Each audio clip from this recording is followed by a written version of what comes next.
Thanks for staying with us. This is still The Pulse, and it's exactly 27 days to Christmas, and many of us would have already prepared or are in the process of putting together their plans for the festivities. One thing that has always come up is how the economy of Ghana will benefit from the spending boom around the Christmas period. Today we put the focus on the poultry industry, which has been on a steady decline. We have a report for you, plus a conversation with poultry farmers on what can be done to improve production and consumption of poultry, chicken especially. Right here in the studio is Michael Nyarko-Ampem, President of the Greater Accra Poultry Farmers Association of Ghana. Hello, sir. Welcome. Thank you very much, Daniel. Okay, we'll also hear from the Agric Ministry on policy issues. Now, you can also share your views via our WhatsApp number 054-010-9009. The number will be on your screen now. Before we start the conversation, let's show you some statistics on the industry for us all to appreciate the situation our poultry industry finds itself in. So this gives us a snapshot of poultry imports into Ghana over a 4-year period from 2016 to 2019. If you look, the number has more than doubled in the past 4 years. So from 150,000 metric tons in 2016 to 330,000 metric tons in 2019. The total amount of poultry we have imported over the period is nearly 1,868,000 to be precise.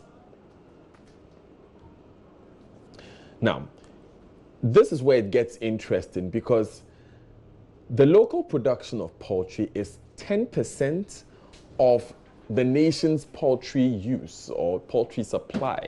That means that for that 868,000 that you see there, there's only about 80,000 that the local poultry farmers are producing. We have more for you.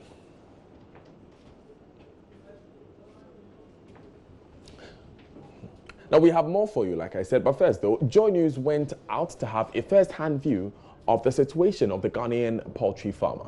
Henry Kwesi Bedu has our top story.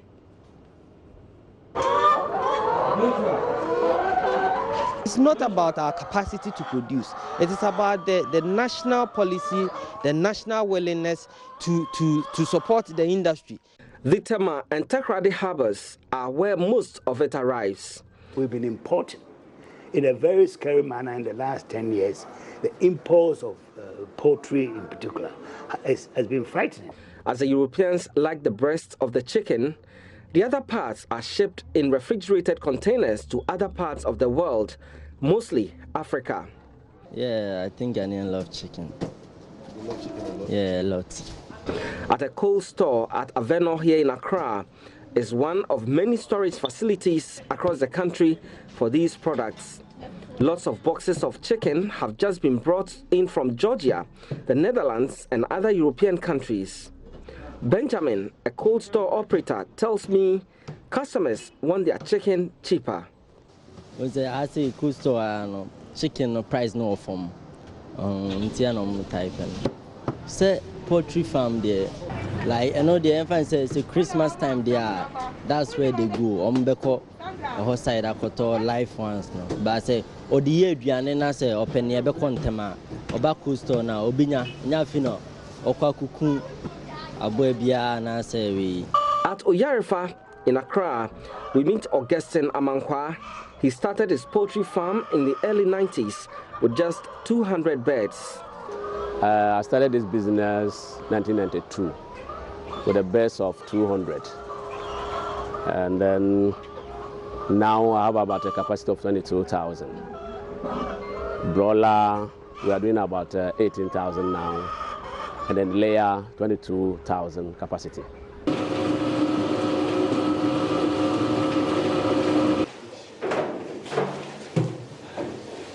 Although Augustine has a small area for processing his chicken, he's faced with the reality of the influx of imported ones, often way cheaper than his. Back at the days, we can produce about 85%. We sell about 85%. I'm talking about the entire country. And then the importation wasn't much. Imported chicken wasn't much. But now there's a big problem. Now we are supplying only 2%. And then we import about 98%, which is very bad. Now it brings our business down. Formerly, I used to dress about 1,000 birds a day. We supply a lot of hotels and then restaurants. But now we dress around 150, 200 a day. We have a lot of workers who we are working with. Because of that, we have to lay some of them off. So now we have a big challenge because of imported chicken. Christmas is a period when consumption of chicken is thought to increase. Poultry farmers raise birds to meet the huge demand. But as the season fast approaches, he is worried about being unable to sell his broilers raised for the big occasion. I'm having an ad grower scheme, and we have about 18,000 broilers now. And I know if previous year 18,000, they can move easily. But now I'm afraid that maybe if I'm not fortunate, these birds will not finish.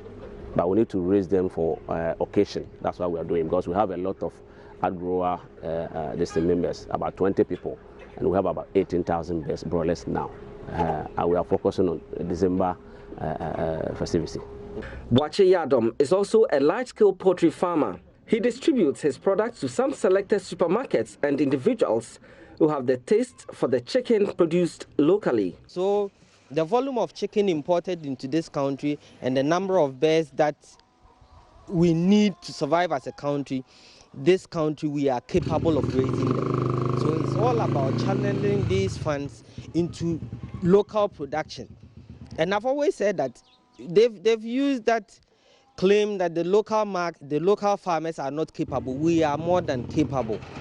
That's what I'm saying. If someone tells me that I should gather farmers to produce 1 million birds a month, take or pay, either they take or they pay me, I will be able to gather some farmers and we come together to raise those birds. So he tells me he was forced to lay off his workers as his business dwindled. Last year, my average daily production was about 350 birds. Yeah, but because one of my source of supply was not paying on time and had that assurance that he can resort to using frozen chicken and thawing it as fresh, I've had to stop supplying them. So now, because of that, I'm doing 150, 200 birds a day. At that time, I was having about 18 people working with me, and at the moment, I have close to 7 because I had to lay some people off. And it's really affecting our cash flow and our financing and our employment status. So it's about time that we come to the realization that the effect of buying 1 kilo of frozen chicken is devastating on the Ghanaian market and promotion elsewhere. So we need to come to the understanding of patronizing local chicken. Boakye tells us he has no other option than to produce poultry for eggs rather than meat. According to a Ministry of Food and Agriculture report, local chicken production in the early 2000s accounted for 10% chicken demand, but currently, poultry farmers are producing just 2% of the total chicken demand. President Akufo-Addo in May this year also revealed that Ghana imported over $300 million worth of frozen chicken.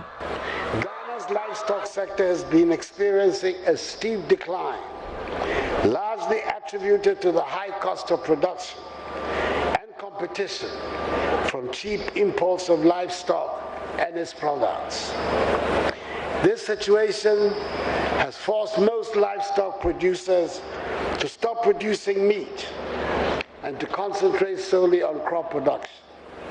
Indeed, available data by the Ghana Statistical Service indicates that an estimated 108,301 metric tons of frozen poultry meat was imported in 2010.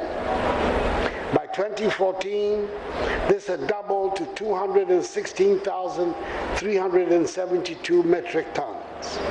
At the moment, Ghana imports over 300,000 metric tons of poultry meat annually.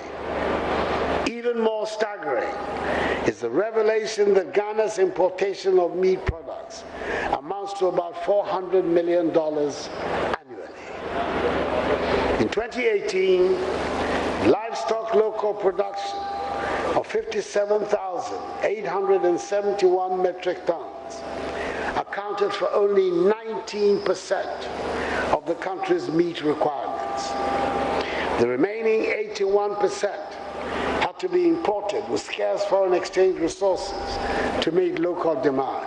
The Minister for Food and Agriculture, Dr. Owusu Afriyie-Akoto, revealed there are plans to place a ban on chicken importation. And I'm saying that in the next 2-3 years, we will have enough production capacity in Ghana to be able to say to anybody who is importing that, look, I'm directing you, go here. Because you see, fact of the matter is that if you have to import primary food into this country, I, in this office, have to give you a permit. We want to establish the local capacity to produce what they are importing. Once you have the local capacity, then the plan is what? Oh yeah, the plan is that we say, hey guys, stop. Stop importing rice, stop importing poultry. Yeah, because we have enough production locally. But until you have production locally, you're just punishing the consumer. And your plan is to turn this around in 3 years? Yes. So you're saying that in 3 years, if all goes well, yes, we will have a situation where we will stop importing and we will through policy. Yes. Stop importing rice. Yes. Stop importing poultry. Yes. That is ambitious. No, you always say this is ambitious. When I say ambitious, I'm talking about over-ambitious. Ghanaians are very timid. One way is, you see, some of us, we know what we are talking about. It's not over-ambition. Look, I mean, the capacity of this country, the endowment that we have, if you really professionally know what is the God has given this country, you wouldn't say, oh, this is ambitious, this is ambitious. I'm saying there's nothing wrong with ambition, but there's something wrong with over-ambition. No. Isn't this over-ambition? No, it's ambition. Because of the... Boache and Augustine, however, doubts this. The politics in it, the global economic and trade issues that goes with it. No government will have the balls to say, I'm banning importation. And the benefits to those importing this chicken will never discourage them to, for example, invest in local production. You see, so a few people are benefiting at the expense of the rest. Always when they want to come to power, their campaigns and a lot of things, they involve some of our leaders, and they have serial meetings with them. When we come, that's what we are going to do for poultry farmers. But before the moment they get to the power, it means they ignore us. That's what we have noticed. So we are pleading to them. They have to fulfill their promise and we know they are not doing that one for poultry farmers for our favor. Sure, if we raise more birds, it will improve the employment distance. It will employ a lot of birds, people to that sector. Feed is about 60% of the total cost of poultry production, which is subsidized in Europe. Ghana's poultry farmers have a big worry, having to compete with cheaper chicken from Europe, where farmers enjoy subsidies. A turnaround is critical to save an industry under pressure. For JoyNews, Henry Kwesi Bedu's report.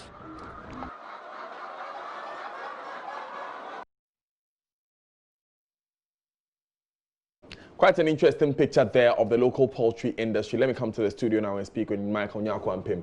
He's president of the Greater Accra Poultry Farmers Association of Ghana. First of all, Merry Christmas to you in advance. Thank you very much. I wish you the same, Daniel. Okay, it must be a great time for you considering the consumption of poultry around this time of the year. One would think that it should be a great time, but unfortunately, it's a time that we rue because we could have increased our production if we had the space. Because now you are competing against somebody whose cost of production is much lower because they've been subsidized one way or the other. But we are not subsidized. We are operating with a loan interest rate on loans about 26%. Your competitor is operating with about 2% interest. So to start with, you are out, and then they bring these things in. Sorry, and then the prices are subdued. As against ours that are not subsidized, that are not helped in any form or shape, and we have to compete with them. So Yes, it's an opportunity to sell more chicken, but then the space is very small. So let's look at how much you are able to sell now. And earlier we saw those statistics of metric tons. I want us to properly situate them and look at the number of birds. So we'll get that data back now. So in 2017, we imported 158,000 metric tons. How many birds does that make? That could translate to about 300 million birds. 300 million birds? Yes. That's a lot. Yes. We'll go forward and we'll look at the number of birds that are produced locally. Can you help us with that number? Per the statistics available, you know, statistics is a bit sketchy in Ghana, but I mean, you can trust agri statistics. I follow them quite often. So we have basically about 40 million birds in total as a country. 40 million birds. 40 million. Which are being produced locally, yes, compared to 300 million which are being imported every year. So that's now, a little over 10%. A little over 10%. Yeah. Now, we were talking and you were telling us how 200 birds equals one job, right? No, 3,000 birds, pardon me, equals one job. So if we could do some rudimentary mathematics here, 300 million divided by 3,000, that means that we could be creating 1 million jobs from the poultry industry. That's just the poultry. But if you go down the chain, the value chain, transportation, maize, soya, all those who produce, those who market it, the restaurants, the jobs that you create in the restaurants and all of that, it's a whole chain. So the 1 million is only the tip of the iceberg. If you touch the 1 million, you touch it well, we are going to have a multiplier effect of having about 5 million jobs. 5 million jobs. Yes. We can't, of course, ignore the fact that some of these jobs are already in existence. So, for instance, there are those who sell the maize in the chicken in the markets. They will sell whether or not it's imported or it's produced locally. Like some of the restaurants, they will sell whether it's imported. So we could knock off a few. Yes, but let me give you. I agree with you to an extent, but let me give you an example. Until last year, we were importing a lot of our maize that we consume. Okay. Most people don't know, but we're importing a lot. But the government stepped in and said that we're not going to import maize. And then I always say that any opportunity I say that I laud the government for the Department for Food and Jobs because last year we were buying a bag of 50 kg of maize for about 80 cedis. And because of the abundance of maize, we are currently buying about 60 cedis. 20 cedis difference. And maize constitutes about 60% of the cost of production for feed, poultry feed. So if you have 20 cedis written off, that's a huge return on your investment. But is that not incentive enough? Does that not cut down the cost? You see, it cuts down. But now, how do you compete with that little space? Because people have been, over the years, in 2000, the year 2000, we imported about 13,000 tons, metric tons. And by 2011, we were importing about 135,000 metric tons.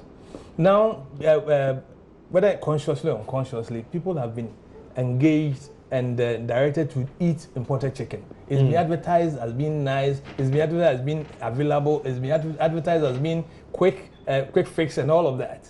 And then we have our birds that we sell whole, and it's been competed and said that it's expensive. You get it? But the expense side, what I say is that what you eat is who you are.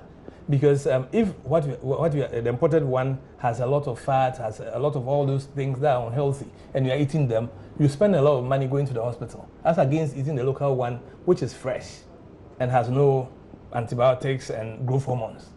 Because you see, these antibiotics, when you give it to the birds, and somebody eats them, the antibiotic goes into the human being, so that to the extent that when you fall sick and you take antibiotics or you are given antibiotics, it doesn't work because you already have antibiotics in your system. So you've abused it. In the same way with the growth hormones, people will be talking about cancer, increases in cancer in the country and all of that. But some of these things are coming from some of the things that we eat. You get it? So some of the things that come in as import, if we could look at it well and then put the appropriate measures there to ensure that even if these are going to come, these are the standards that we expect from them, then ultimately you realize that their prices will go up. Because why should the cost of shipping a bird in, they raise it there from day old to slaughter, and then freeze it, ship it, bring it here, freeze it again, and then distribute it, and it's still cheaper. Perhaps cost of doing business there is lower. Have we investigated to find that? How much does it cost an hour for somebody to work in the US or in London or Netherlands or wherever? And how much does it cost per hour for somebody to work in Ghana? So you realize the cost really is cheaper in Ghana.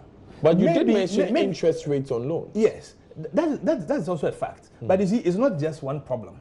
We have a basket of issues that we deal with. So we take them one by one. But you realize that if the ones that are the homemade ones, which say the interest rate, if we set that aside and we are dealing with it, or let's say we have Exim Bank, or you say Exim Bank, now deal with poultry farmers. And then the interest rates, because we think it's a strategic industry, now deal with them, but the interest rate, government is backing them, or backing whatever money you give to them, give them to them at maybe 14%. So immediately you've reduced the cost of production. So government through the Bank of Ghana can say we have a guarantee to support any bank that wants to do this. Assuming, like a conversation I said, that if you have a cold, Bufferstock decides to have a cold room and says that poultry farmers produce whatever quantity you produce, we'll pay you half of what you produce. And then when we sell, we'll pay you the other half. See if the production will not go up. So you are looking at financing as one of your main issues. Yes. Let's look at some of the graphics that we got. And earlier we're showing you the statistics for target egg consumption. Let's talk a bit about this. You're targeting a consumption of 200 eggs per person per year. That's one every other day, also an egg every other day. Also, at the moment, you're getting 40 eggs per person per year. How is this affecting you, and how can this be increased? It's again, that is why you realize that there's no space. I mean, people are not expanding as they should. But the interest and awareness is catching up. Firstly, the consumption was low because people were told that cholesterol, if you eat a lot of eggs, you have cholesterol and all of that. But it's been debunked. And it's been proven that one egg is a whole meal. It has all the vitamins that your body needs. And then recently, a statement has been issued that the earlier idea that cholesterol, if you eat eggs, you have cholesterol, is not true. So now we need to catch up and advertise and make noise about it. And I'm grateful to you for this opportunity to also talk on an issue like this so that people do not fear and say that cholesterol. So now, if we begin to eat, and one of the things I'm even saying that if government can decide that school feeding once a week and an egg per child, once a week, suddenly there will be a shortfall. And once there's a shortfall, nature does not like a vacuum. Farmers will fill the gap. You mean a shortfall in production? In supply. In supply, yeah. Yes. That's what I mean. Which would encourage. So certainly, the farmers will know that there's a market. So once there's a market, they will fill that gap because nature does not like a vacuum. Now, earlier you were telling me that egg production is actually heavily local. Yes. Explain that again so we understand. Yes. I suspect that the issue about eggs being given cholesterol and all of that was to create that space again, like broiler has taken advantage of. But it didn't work because, eggs, the shell is not as strong. So when you transport it, the handling and all of that, you tend to lose a lot. Unlike the broiler where it is frozen. So frozen, you can throw it whatever and you still pick it and go. But eggs are not like that, so it's difficult to bring in eggs. Some people tried it. I mean, some people tried it, and the feedback was not good. So they went back. I'm not saying that they won't try again. If we don't step up our game, I'm not saying they won't try it because once there's this egg white and then the egg powder. Once things like that come in, and the catering industry takes the egg powder to produce and then there's that gap. Somebody, I mean, a businessman will want to take advantage of it. So you mentioned an interesting point where the school feeding program again could create demand. Yes. And we've been hearing in the past few days a lot of conversation about the school feeding program. Yes. Have you had any conversation with the National Buffer Stock Company or the Ministry of Agriculture? For buffer stock, no, we haven't, because we it's an idea that keeps developing. But in terms of the cold room, but it's also come up because the government, rightly so, is building warehouses for the rice farmers. Yeah. So that they can store it. And one of the things that I may throw in is that who eats rice without chicken? so if you are helping the rice farmers, help the poultry farmers. So we can say one rice, one chicken. So one plate of rice. One plate of rice, one chicken. So that we go. But for school feeding, I know that a group called Amplifiers is engaging them.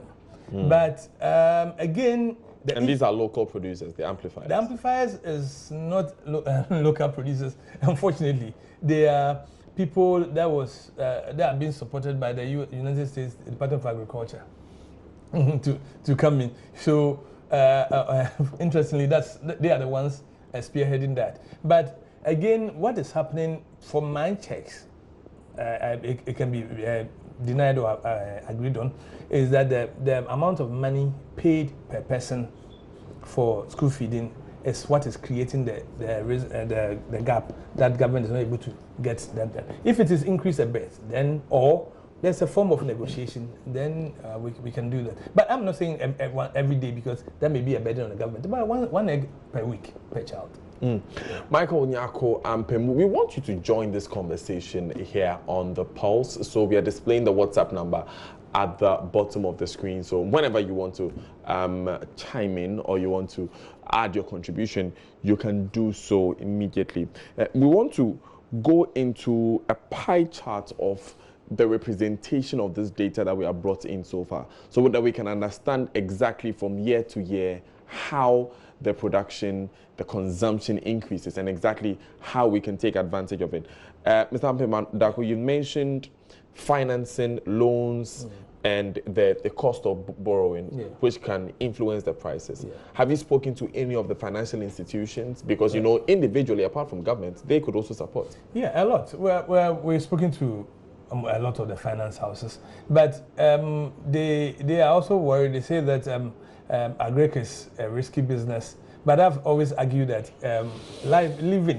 being alive is also risky, because you don't know what gas somebody has pumped into the air that you're going to inhale. So it's also risky, but they say that it's other people's money that they are keeping, so they must protect it, which I can't dispute. But what I also urge government to do, which has been done to an extent, is agric insurance. Agric insurance would curtail some of this or help nip some of these problems in the bud. But it hasn't worked so far very well or efficiently as the government will wish it to be, because the premium that was being asked was quite high. So people could not do it, because it was, at the time, it was the initial amount was about 10 cedis per bed.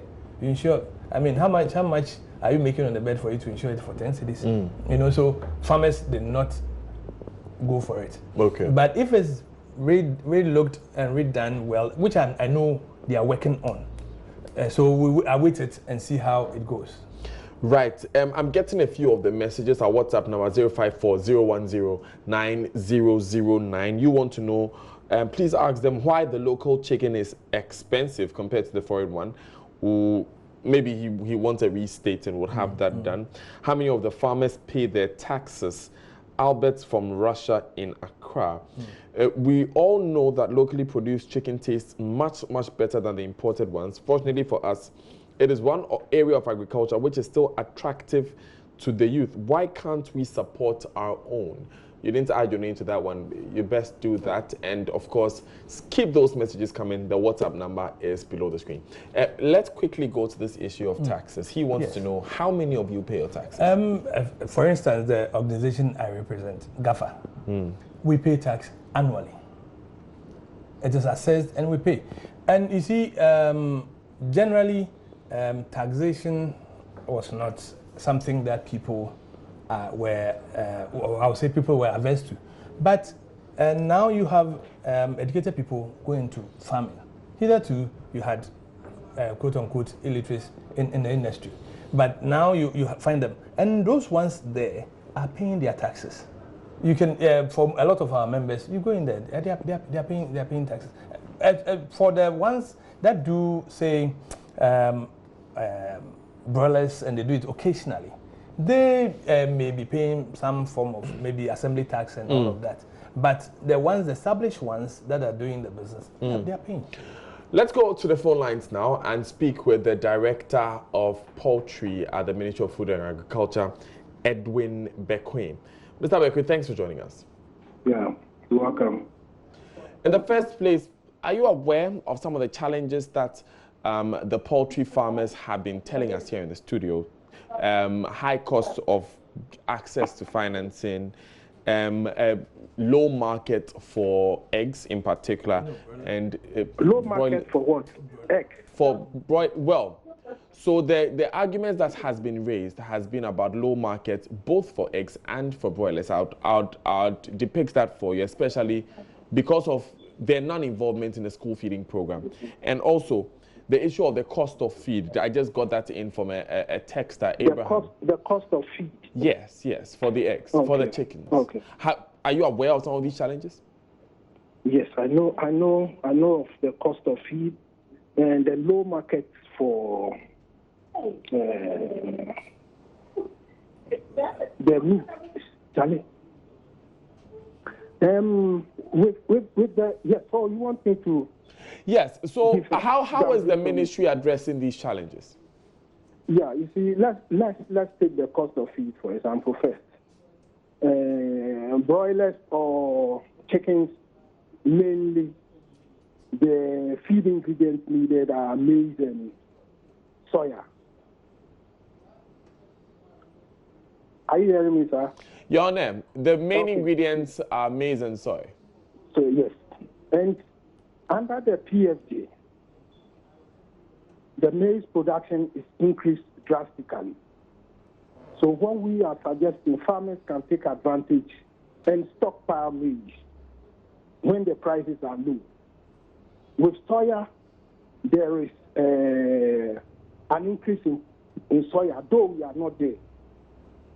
Soya production is coming up. These are things the PFG, that's the Planting for Food and Jobs, is bringing on board to lower the cost of poultry feed. When you talk about the eggs and meat, how do you call this program? What's the name? No. Are you talking about rearing for food and jobs? No, not the rearing for food and jobs. The egg campaign. The egg campaign. Yes, there's a program called the Egg Campaign sponsored by USD. Amplifiers, yes, amplifiers. They have had some input into the school feeding program so that they could use a certain amount of eggs in the feed of the students. So these are some of the steps government is taking to alleviate these problems of feed cost and market. With the broilers, let me put it. Yes, it's a challenge. It's a challenge because our production levels are low. That's broiler production levels in the country are low. There is, imports, which are cheaper. So with all these things, with the PFD, inputs are, that's the maize and soya I mentioned earlier, prices are coming down. And we expect farmers to produce efficiently so that we can compete favorably. And you know one thing, customers, or let me say, users of the end product are not happy we are using imported one, but because of unavailability. So they know that the fresh chicken is better if we can produce efficiently, that's to lower the cost, people will get markets for it. But however, under the Revenue for Food and Jobs, steps are being taken to assist farmers to produce, to compete with the imports.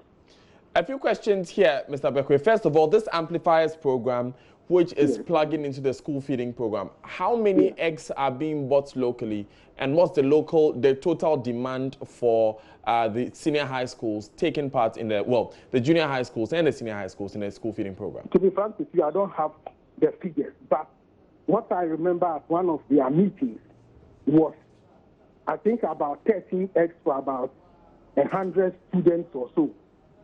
Let's look at the ripple effect. These are starting points.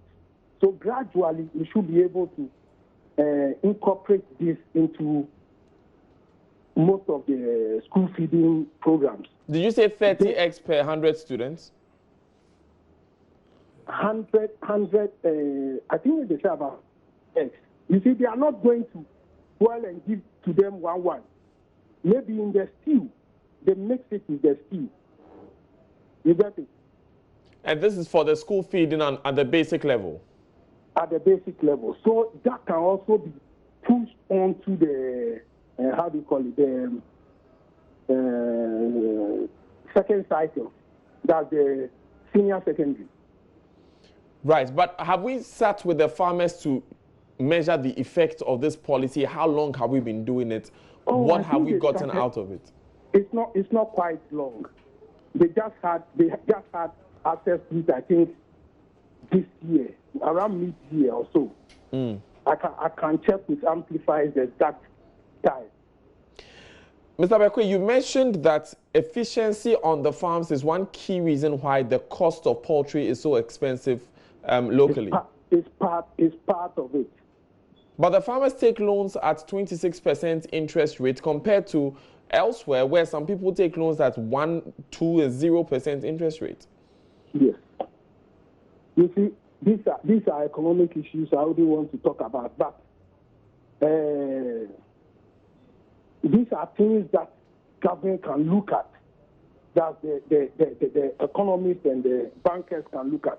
I think loans and other things affect everybody, not only the poultry sector. That's what I'm saying. Steps are being taken to work around these things. If it's the loans thing, there are other programs that can be worked at to reduce the cost of borrowing. But you are aware, Mr. Bekwe, I'm sure you are, that there are some industries in Ghana currently which are enjoying reduced interest rates because government has decided to back their programs. Like some of these factories being set up in one district, one factory, for instance, are not paying the interest rates as high as 26–30%. Well, that's government decision, and well, I'm not aware of that, but I know there are other incentives that poultry farmers get indirectly. Can you name some of these incentives? Tax exemptions on imports of poultry inputs, maize, soya, even cages and equipment, other equipment for the poultry industry. Not only, or let me say, the livestock industry. Ms. Ampem, can you confirm some of these policies that have been mentioned? These tax exemptions, for instance. It's not. I won't contradict him because I don't have all the data. But what I know, some of the importers complain about, and I'm sure maybe Mr. Bekwe would have heard it, is that for those who import the poultry drugs, they say that when they go to FDA, Food and Drugs Authority, to register them, they are charged about, I think about $180 per sample, and you have a myriad of drugs that you have to register, because farmers, you don't use just one drug for the birds. You use this one, it gets to a point you change it so that you kind of deceive the disease. You are always ahead of the disease. So they have to bring in all kinds of drugs, and when they go, they pay so high for it. So maybe It's one area that I can suggest to Mr. Bakwin. If he hasn't heard it, I can suggest to him that they look at it. Because the other side of maybe poultry inputs, I'm sure is there, but we don't, because we are not large-scale farmers, we don't import much, so it doesn't really reflect on our business. That's what I would say. Mr. Bakwin has been talking about efficiency on the farms being a factor. What would you say to that? Efficiency, no one can deny. You know, that a part of the discussion I was telling you that if you operate at a certain level, certain number of beds, you have certain number of beds, certain costs are constant. So if you don't raise the number of beds beyond a certain number, then your overhead costs are high. So obviously then your returns are also low. But as you expand also, then you have to also look at the loans that you need to take, and then the interest also meets you. So either way, you are buffeted by these issues. So the financing is one of the key issues that bothers you? Yeah, it does. But I would argue strongly that even if government wants to put in money, government should not give the money to the farmers. What should governments do? Government should provide the equipment. Say DO checks. If somebody produces DO checks and people are being given checks, go to company Y, go and take their checks, and then government pays them. Go to let's say GAFA, come and buy your feed, and then government pays the feed, and then let's compete, so that then people have that ability to pay their loans. Because once they don't pay their loans, it is said that farmers are now honest. Farmers took loans, they didn't pay back, and all of that. The business is risky. But you see, if you give, yesterday we were making a joke out of it, but it's real. If you give somebody 100,000 cedis and then say go and invest in poultry, and then the person it's a Friday, the person gets the money on Friday, he goes to sit with friends, and the friends, he tells the friend, Charlie, I have some 100,000 I'm going to invest in my business, and he say, oh, if I take 1,000 cedis out of it, I mean, 1,000 out of 100,000, it doesn't mean it doesn't make a difference. Then Saturday, it's another 1,000, it will make a difference. Sunday, another 1,000, but then the money is gone. Yeah, but if you're giving it in inputs, the person just a little money for that. Interesting. Yeah, the person. Interesting. Yeah. I'm going to give Mr. Bakwin the opportunity to respond to that, because you did mention, Mr. Bakwin, the Rearing for Food and Jobs program, saying that some measures will be implemented in that area. Can you let us know what these measures are? Okay, thank you very much. Let me talk about if I heard him right. Like I said, I'm just listening on phone. I'm not near any other, and the line is a bit free. But if I heard the last speaker right, he was talking something like some subsidy or something. Am I right? He's talking about provision of inputs for the farmers rather than giving them cash directly. Okay.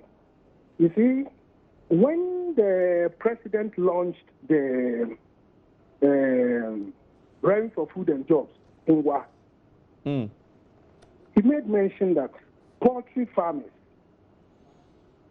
that small-scale poultry farmers, not the very big ones, will be given subsidy on feed, day-old chicks, and vaccines for the first 2 weeks. Or let me put it this way, under a program that is to be rolled out, poultry farmers under the program who have a capacity to rear between 1,000 and 2,000 birds, that's broilers. Yeah. The cost of day-old chicks, or let me put it this way, the cost of production for the first 2 weeks will be subsidized by 50%, meaning the day-old chicks will be subsidized by 50%, the feed for the first 2 weeks, 50%, and the vaccines will be subsidized by 50%.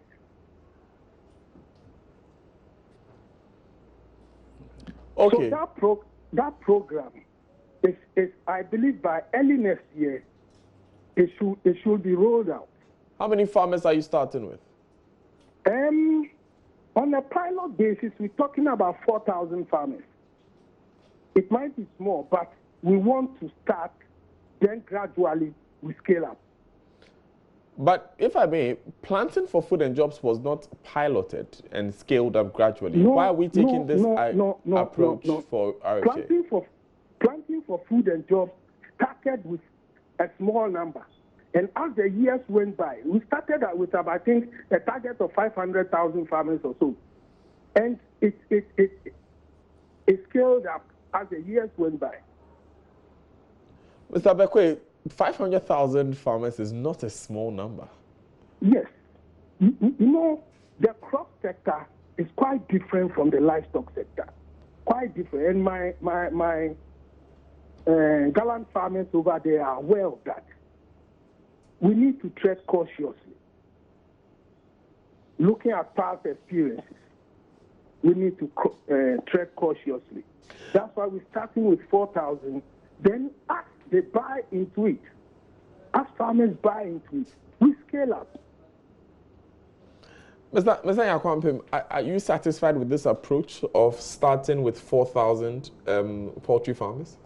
I would say that I'm happy because you see, if we start with a massive number, maybe 500,000, like it happened in the crop sector, poultry has already gotten a bad name. So if you start with a large number and there's a problem, then people will say, we told you. But if we start with a number that their hands can roll around and government can monitor and then scale it up, then... So hasten slowly. Hasten slowly yes. is your point. It's the same way I say that if government wants to even look at the importation, I would not advocate that government should immediately ban importation. Say, if currently importers have about 90%, the government should reduce it.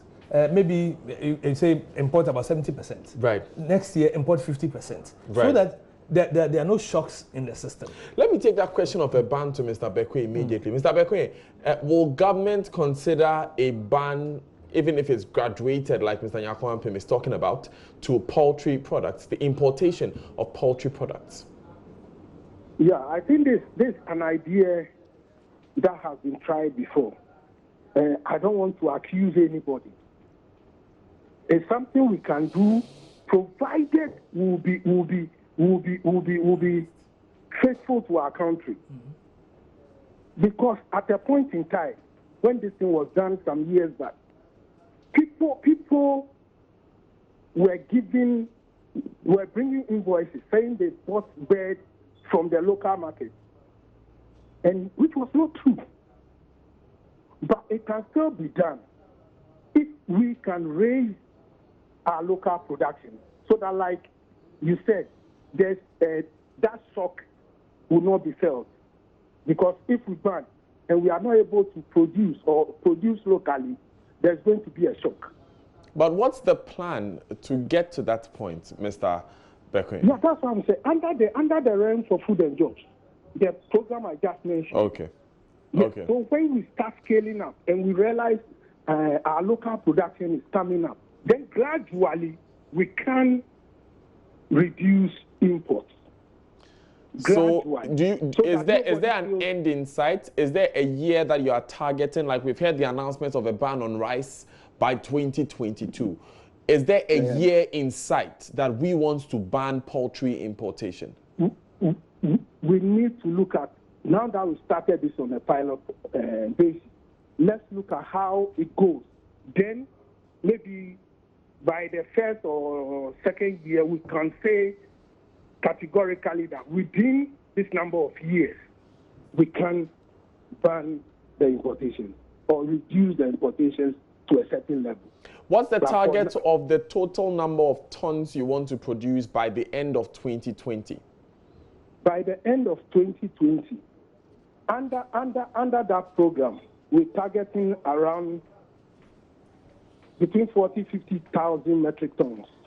That is just under the program, but other aspects of the realm for food and jobs is also taking some parts of broiler production in the northern sector.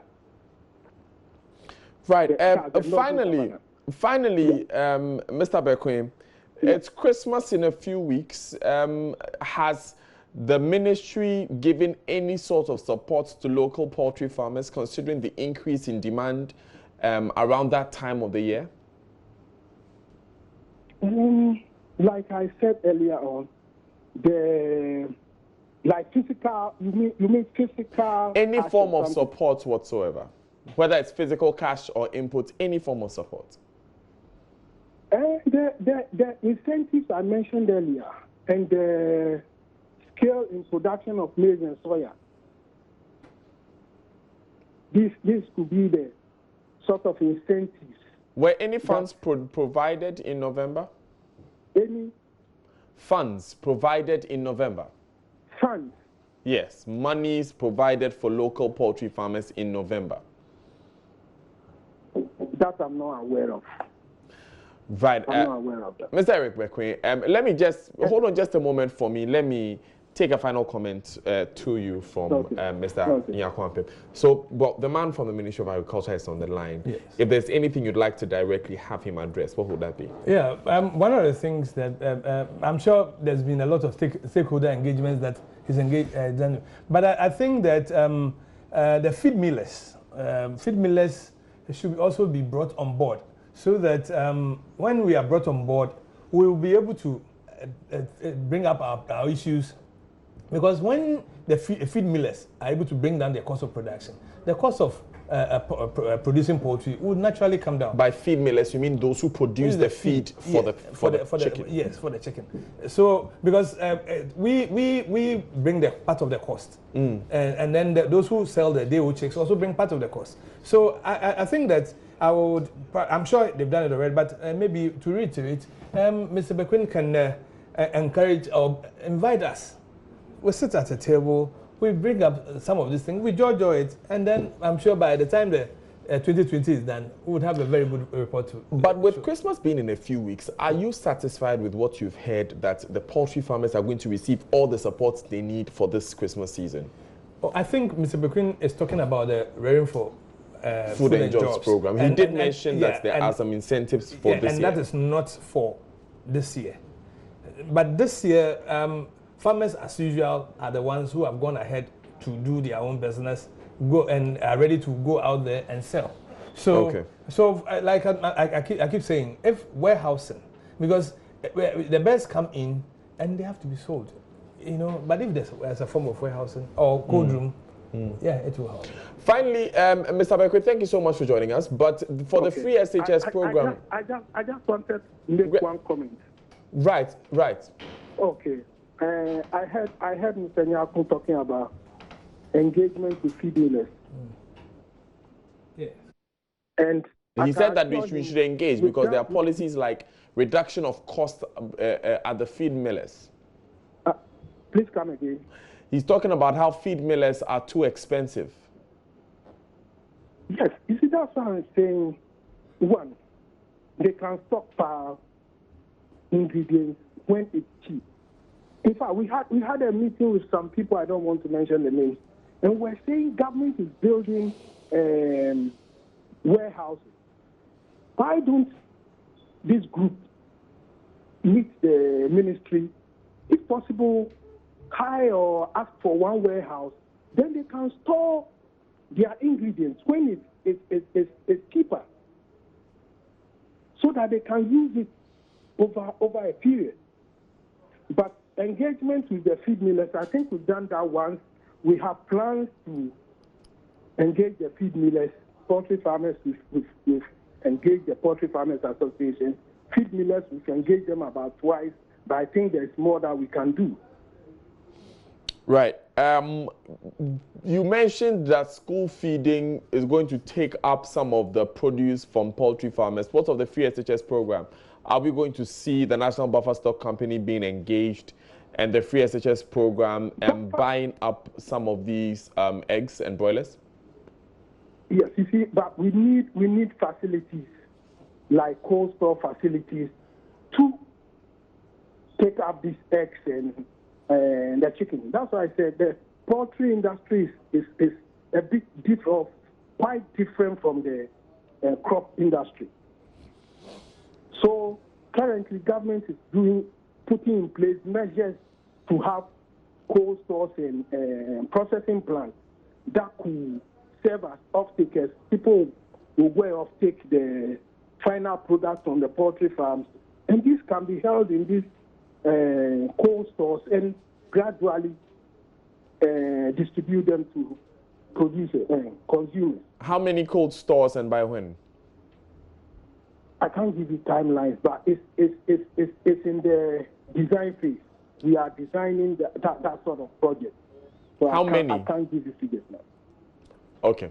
Okay. Thank you very much, Mr. Eric Bekwe, for joining us this afternoon. This is The Pulse. I'm Daniel Dazi. We're here with Michael Nyarko-Ampem as well. Mr. Nyarko-Ampem, any final comments from you? I want to thank you for the opportunity to bring our issues to the fore, because we brought up a few issues, and the director of animal has come up, and a few things are coming up. So I think that if the media asks us to make this things up, bring them up, then we'll save our country and jobs will be increased.